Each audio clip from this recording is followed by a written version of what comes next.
Salut à tous, c'est Honeybee. Je vous fais une petite vidéo pour vous expliquer toutes les démarches à faire pour venir en Australie. C'est vrai qu'on m'a posé plusieurs fois la question sur mon Instagram. Du coup, je fais une petite vidéo. J'espère que ça va répondre à vos questions.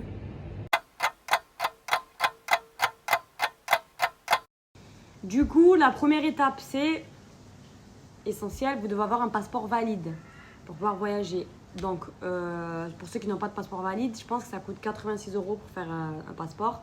Surtout, il faut que votre passeport soit valide durant votre visa. C'est-à-dire qu'il ne faut pas que votre passeport expire pendant votre visa parce que sinon, c'est compliqué à faire une demande, etc. Donc, assurez-vous d'avoir un passeport valide. Voilà, ça, c'est la première étape. Ensuite, deuxième étape, vous devez faire la demande du visa de travail. Donc, pour venir en Australie, vous devez faire la demande d'un visa WHV, Working Holiday Visa, ce qui veut dire que vous avez le droit de travailler, de voyager et d'étudier sur le territoire australien pour un an. Donc, le premier s'appelle le WHV 417.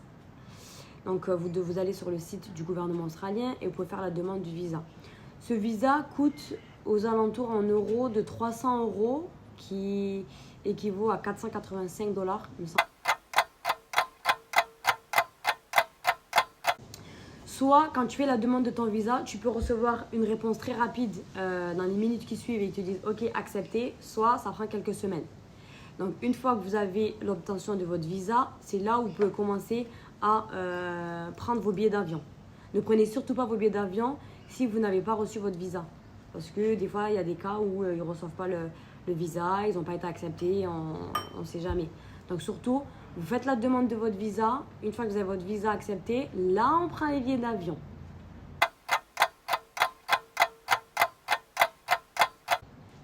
Ok, je vous fais un petit conseil perso avant de passer au billet d'avion. Je vous conseille, moi, de commander une carte N26. Moi, c'est une carte que j'ai commandée de France, que j'ai reçue en France. Parce qu'en fait, c'est une carte de crédit internationale que tu peux utiliser à l'étranger sans frais. Du coup, quand tu arrives en Australie, par exemple, au lieu de te trimballer avec du cash ou quoi que ce soit, tu utilises cette carte, donc tu peux retirer à plusieurs endroits sans frais.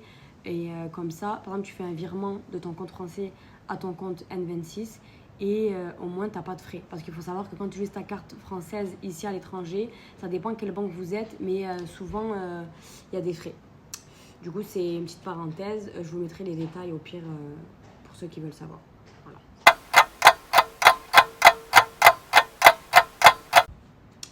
Du coup, là, on va parler du billet d'avion. Donc, il faut savoir qu'à la fin, je mettrai un détail des dépenses pour le budget. Parce que c'est vrai qu'il faut avoir un budget pour venir en Australie. Donc, le billet d'avion, grosso modo, c'est entre 800 € et 1200 € aller-retour. Tout dépend du type de compagnie que vous prenez. Vous pouvez voyager avec des compagnies low cost, vous pouvez voyager avec des compagnies plus chères, genre Qantas, Etihad ou Emirates. C'est pas que c'est plus cher, mais en vrai, tout dépend de la compagnie dans laquelle vous voyagez. Moi, je sais que je suis venue avec Ukraine Airlines et j'ai fait Paris-Singapour. Et ensuite, j'ai fait Singapour-Melbourne et je suis allée avec Jetstar. C'est une compagnie low cost australienne. J'en avais pas eu pour beaucoup. Donc, du coup, tout dépend vraiment du comment vous voulez voyager. Mais entre guillemets, on va dire 800 et 1200 €. Donc voilà.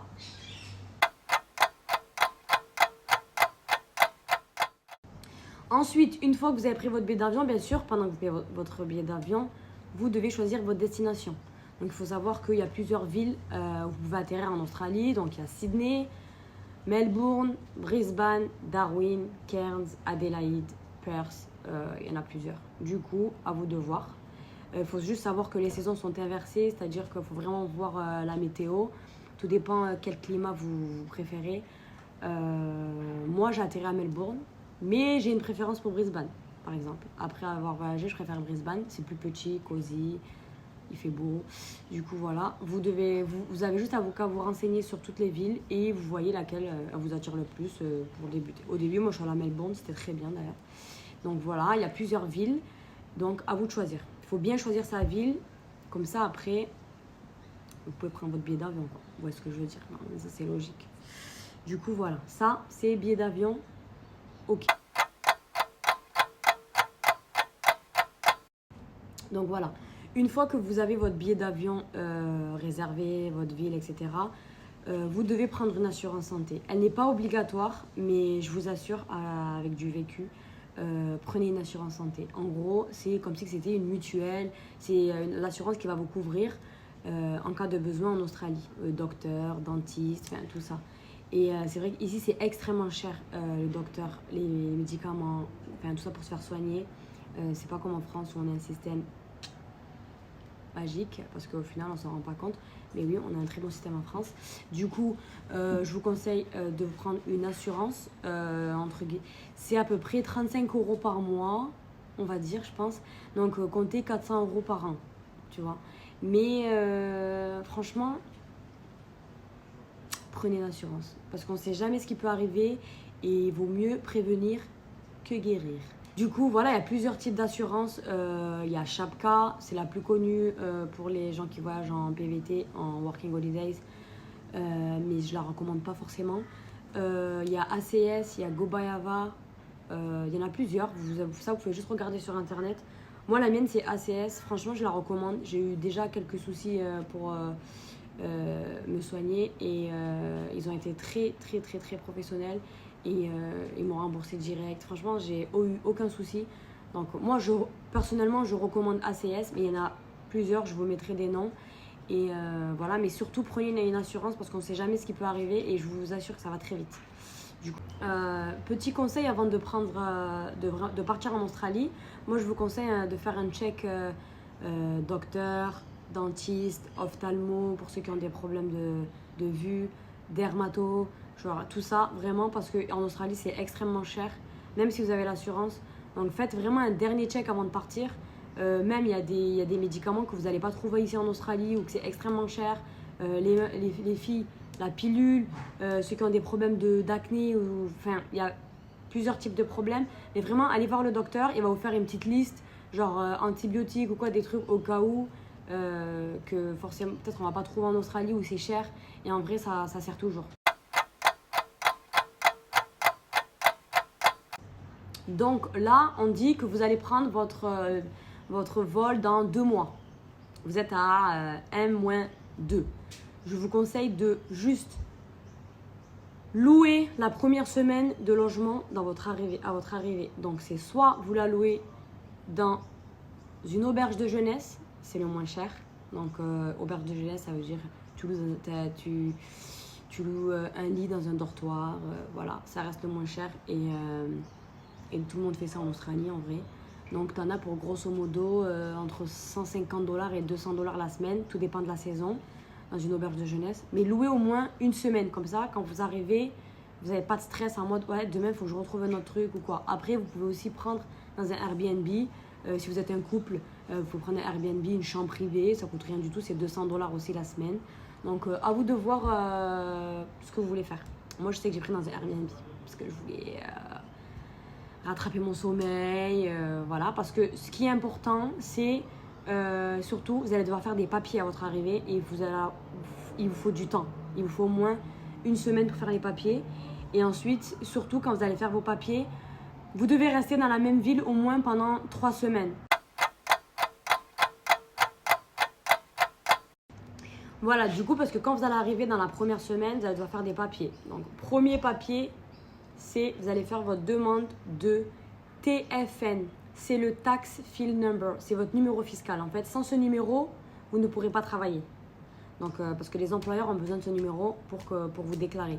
Du coup, vous allez devoir faire cette demande en ligne et vous allez le recevoir. Vous avez 28 jours pour le recevoir. Donc, c'est pour ça que vous devez être dans la ville pendant au moins 2-3 semaines, grosso modo, parce que c'est un courrier que vous allez recevoir par la poste. C'est pas électronique. Du coup, une fois que vous avez votre numéro de TFN, vous pourrez travailler. Après, vous pouvez trouver un travail et dire que vous allez leur donner votre numéro dès que vous le recevez. Des fois, ils acceptent parce que vu que c'est dans les 28 jours normalement, maximum, des fois, tu le reçois au bout d'une semaine et tout et tu peux travailler. Donc ça, c'est le TFN, obligatoire. Donc, vous tapez TFN et sur Google, il vous explique tout. TFN, très facile à demander. Tu as juste à remplir tes détails, coordonnées, ton passeport, etc. Hop, tu as ton TFN. Après ton TFN, qu'est-ce que tu fais? Tu vas à la banque, hop, on ouvre un compte. Carte bleue, direct, comme ça, tu peux commencer à travailler, hop.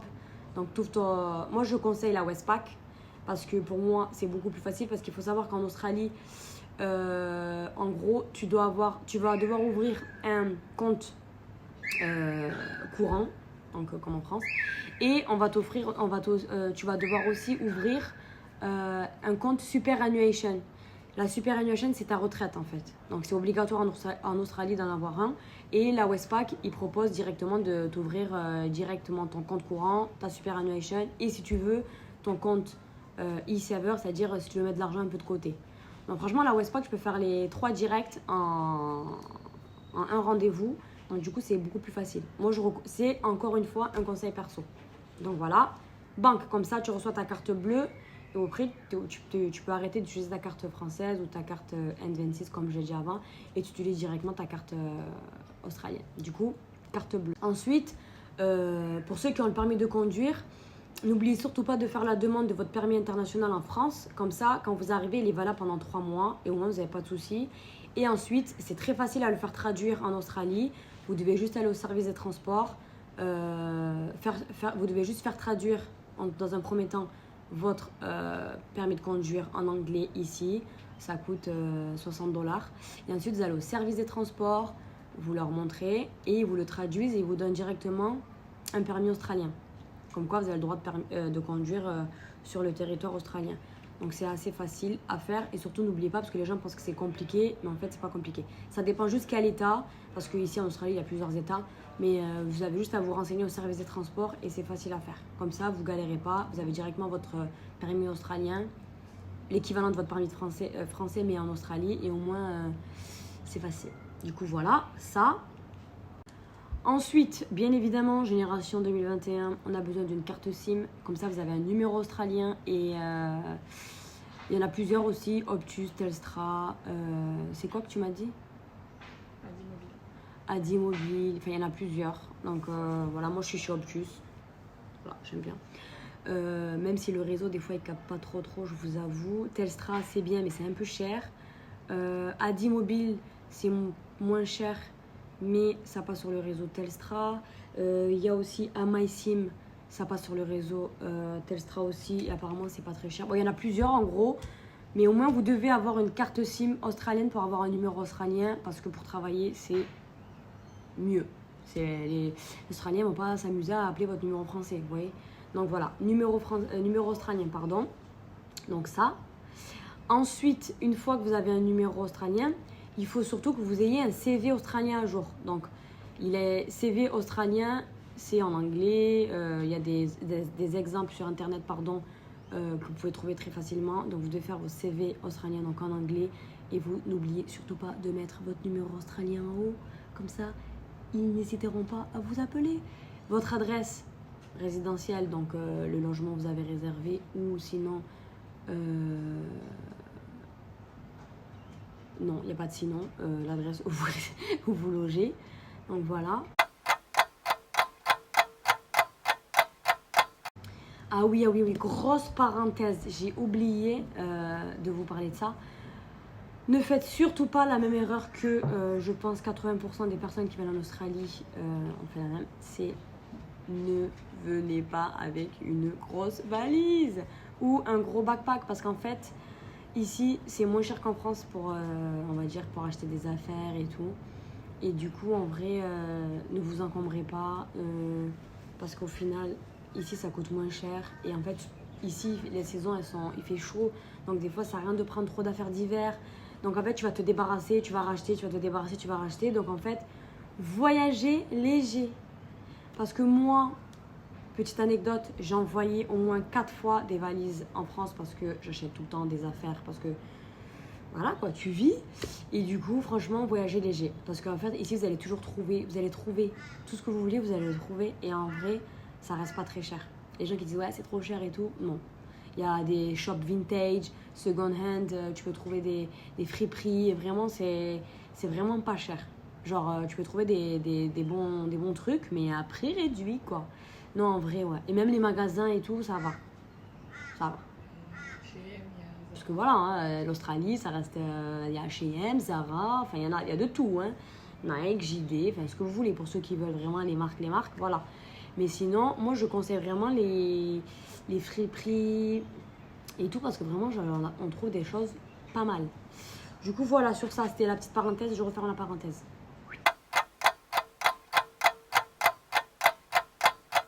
Ok, maintenant, vous avez un compte bancaire, vous avez un numéro de TFN, vous avez un numéro de téléphone, vous avez votre CV à jour, vous avez tout ça, vous pouvez travailler.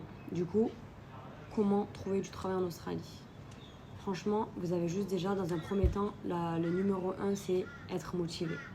Parce qu'il y a des personnes qui disent « Ouais, c'est trop dur, ouais, les yana ». Mais des fois, oui, c'est dur. On a tous vécu des galères. Franchement, moi, ça va faire ma 3e année, je suis en Australie. Bien sûr, j'ai galéré, mais il faut toujours rester motivé et vraiment être positif. Et je vous jure que après, ça paye. Donc déjà, les endroits pour postuler, le premier, il y a Indeed. Vous savez, Indeed, c'est international, donc il y a aussi en France. Indeed, Seek, Jora, ça c'est des sites où vous pouvez regarder direct, il y a des annonces. Ensuite, numéro 2, vous avez Gumtree, c'est l'équivalent du Le Bon Coin en France en fait, donc il y a plein d'annonces et il y a une catégorie de job. Donc là aussi, vous pouvez trouver du travail. Après, juste faites attention des fois, parce que des fois, il y a des annonces cheloues ou des personnes cheloues. Mais vraiment, il y a beaucoup de travail. Tu peux vraiment trouver du travail sur Gumtree. Encore moi, je cherche des fois sur Gumtree. Donc voilà, il y a Gumtree. Troisième, vous avez des agences intérim, comme en France. N'oubliez surtout pas. Et ici, ça marche beaucoup en agence intérim. Donc vous cherchez juste les agences intérim qu'il y a dans la ville où vous êtes. Et soit vous y allez sur place, vous posez votre CV et après ils vont vous dire s'ils ont du travail ou quoi. Mais ça marche beaucoup les agences intérim. Et ensuite, bien évidemment, le porte-à-porte. Tu déposes ton CV, tu demandes s'ils cherchent, etc. Et ça aussi, ça marche beaucoup. Du coup, voilà, c'est assez comme ça. Après, vraiment, moi, honnêtement, je trouve que c'est beaucoup plus facile de trouver du travail en Australie qu'en France. Vraiment, si vous êtes motivé, je vous assure que même il y a des tafs que vous n'avez jamais fait, mais que vous pouvez faire. Donc vraiment, ça reste pas facile à trouver. Mais si vous êtes déterminé, motivé, restez positif et je vous jure, vous allez trouver. On s'en sort tous. Parce qu'au début, c'est une galère. On a la barrière de la langue, on n'ose pas trop. On se dit, mais non, mais on parle pas anglais et tout. Mais en vrai, ayez confiance en vous parce que moi, je dis pas que je suis bilingue, hein, mais en vrai, on parle tous. On n'est pas dans notre pays, on parle pas la langue. Mais je vous jure que n'hésitez pas, foncez, postulez et je vous jure que vous allez y arriver. Après, vous allez commencer à parler anglais, vous allez apprendre. Et franchement, tout le monde le fait. Donc, si on l'a fait, tout le monde peut le faire. Donc, n'ayez pas peur de ça parce que je vous jure que ça freine beaucoup de personnes. Et il y a des personnes qui perdent confiance en eux pour ça et tout. Mais je vous jure, non. Tout le monde est capable. Tout le monde est capable. Il n'y en a pas un qui parle plus anglais mieux que l'autre. Oui, ok, il a un accent meilleur et tout, mais on a tous appris comme ça. Donc, je vous jure ça. Vraiment, gardez-le en tête. Tout le monde est capable, vraiment. Donc voilà, au début, vous allez être un peu stressé, c'est normal. Vous n'allez pas trop savoir parler. Moi, je sais qu'au tout début, j'écrivais un script et quand j'appelais, j'appelais et je lisais en fait parce que j'avais trop honte, j'avais pas et tout. Mais au final, après, ça vient, tu gardes et voilà. De toute façon, il y a tellement ici de personnes qui viennent des 4 coins du monde qu'en vrai, on est tous pareils. Donc voilà, surtout ça, gardez ça en tête, c'est vraiment très important. Du coup, là, on fait un point sur la nourriture. Donc oui, la nourriture est un peu plus chère que la France. C'est normal, c'est parce que le coût de la vie ici est plus élevé, mais tu gagnes mieux ta vie. Donc, tu vois, c'est une balance. Donc voilà, vous pouvez trouver de tout, vraiment. Après, pour un avis perso, les produits français sont les meilleurs. Et ça, on s'en rend pas compte, mais oui, ce sont les meilleurs. Donc voilà. Pour ceux qui fument des clopes, je vais vous montrer, parce que mes colocs fument. Un paquet comme ça, de 40 cigarettes.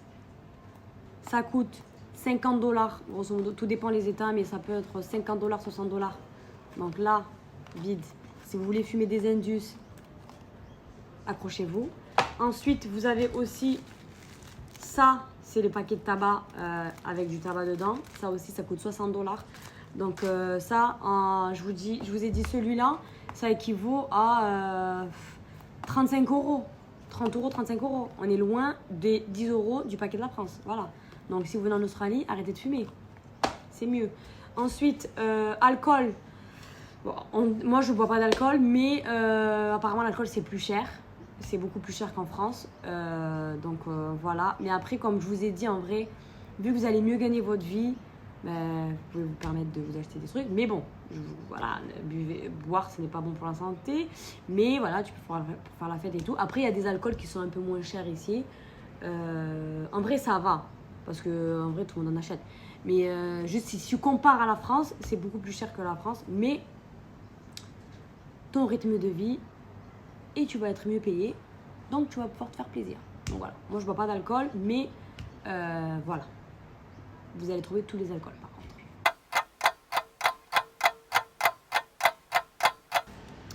Du coup, là je pense que j'ai fait à peu près le tour des démarches à faire pour venir en Australie. Je fais un dernier point par rapport au visa 417. Donc sachez que quand vous allez faire la demande de visa, vous allez avoir le droit de venir 1 an. Mais si vous voulez prolonger et rester une deuxième année, vous devez faire 3 mois de ferme. 3 mois de ferme, c'est-à-dire que vous devez faire 3 mois dans un endroit qui compte pour les jours de ferme. C'est-à-dire vous devez ramasser soit des fruits, paquer les fruits.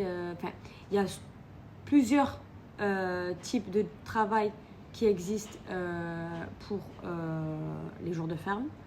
Donc moi je vous donne un exemple, j'ai ramassé des pastèques, des melons, des citrouilles, j'ai travaillé dans un abattoir, j'ai travaillé dans une pépinière, voilà, il y a plusieurs types de taf. Du coup, si vous voulez rester pour faire une deuxième année, vous devez faire ces 3 mois de ferme, c'est-à-dire 88 jours. Vous devez avoir 88 jours.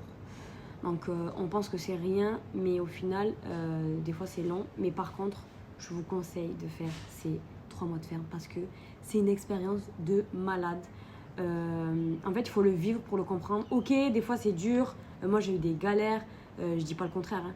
Mais avec du recul, je me dis, ah ouais, putain, c'était bien quand même les fermes. Parce que c'est là où j'ai fait mes plus belles rencontres. Voilà, petite dédicace. Mais franchement, voilà. Donc, 3 mois de ferme. Peut-être que je ferai une vidéo sur ça. Mais en vrai, pour ceux qui veulent rester une deuxième année, vous devez faire les 3 mois de ferme. Et après, si vous voulez rester une troisième année, comme moi par exemple là, vous devez faire 6 mois de ferme. Donc voilà. Donc ça reste encore... vous pouvez voir, si vous voulez en savoir plus, vous allez sur internet, sur Google, vous tapez 3 mois de ferme, WHV, et ils vont vous expliquer tout ça. Et en vrai, je pense que j'ai fait le tour sur les démarches. Donc là, juste à la fin, je vais mettre un budget, je vais établir un budget avec toutes les dépenses qu'il y a à faire. Il faut savoir que quand vous allez demander votre visa en France, ils vont vous demander une preuve de fonds de 5 000 $ sur votre compte, ce qui équivaut à 3 500 €, il me semble. Le gouvernement australien va vous demander une preuve de fonds. Donc vous devez prouver que vous avez 3 500 € sur votre compte français pour quand vous arrivez en Australie ou au cas où si vous arrivez des galères, vous pouvez subvenir à vos besoins. Donc voilà, il ne faut vraiment pas prendre à la légère parce qu'il peut vite vous arriver une galère. Donc voilà. Donc voilà, j'espère que cette vidéo vous a plu. Je vous avoue que c'est une première pour moi. Mais vu qu'on m'a posé plusieurs fois des questions, je voulais juste faire une petite vidéo comme ça assez rapide. Je ne sais pas si vous avez vu pendant que j'ai fait ma vidéo, mais j'ai mon coloc derrière moi là qui joue à la play et il me saoule parce que depuis tout à l'heure il fait que crier et j'en peux plus. Mais il est gentil. C'est quelqu'un que j'ai rencontré en ferme et depuis ça fait là 2 ans que je le connais. Et du coup voilà, mais il saoule, oh là là. Non parce que depuis tout à l'heure il aime bien parler, passer et tout, j'ai dû faire plusieurs reprises. Mais là je vais vous montrer. Là. Loïc, dis bonjour à la caméra. Dis bonjour à la caméra. Ah là il fait le timide hein. Depuis tout à l'heure je vous dis il me saoule. Et là il fait le timide. Bref, en tout cas, voilà, je vous fais plein de bisous. Si vous avez des questions, n'hésitez pas. Si j'ai oublié des choses, moi, c'est vraiment la première fois que je fais une vidéo comme ça. Bah, n'hésitez pas aussi à me dire. Et puis, voilà, je vous fais plein de bisous et je vous dis à très bientôt. Bisous.